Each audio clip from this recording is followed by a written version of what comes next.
விஸ்வகர்மா சங்கம் மற்றும் 5 தொழிலாளர் சங்கம் தமிழ்நாடு விஸ்வகர்ம பாதுகாப்பு இளைஞர்கள் கூட்டமைப்பு சார்பில் கண்டன ஆர்ப்பாட்டம்.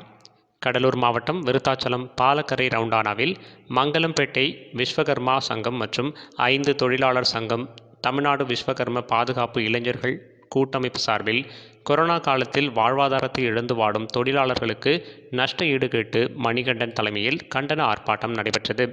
இதில் ஏராளமான நிர்வாகிகள் கலந்து கொண்டு மத்திய மாநில அரசுகளை கண்டித்தும் வாழ்வாதாரத்தை இழந்து வாடும் தொழிலாளர்களுக்கு மாதம் 7,000 ரூபாய் உதவித்தொகை வழங்க கோரியும் கண்டன ஆர்ப்பாட்டம் செய்தனர்.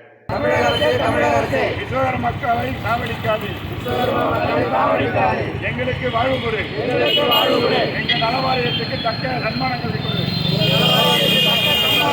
போன கொரோனா காலத்தில் எங்கள் நலவாரியத்துக்கு எந்த ஒரு சலுகை தமிழக அரசு 5 தொழிலாளர் ஒற்றுமையில் வாழ்வு கொடு. தமிழக அரசு கொரோனா ஊரடங்கு உத்தரவு முன்பு எங்களுக்கு நலவாரியத்தில் வாழ்வு கொடு. தமிழக அரசு தமிழகத்தில் உள்ள ஒட்டுமொத்த விஸ்வகர்மா சார்பாக தமிழக அரசுக்கு ஒரு வேண்டுகோள் வைத்துள்ளோம்.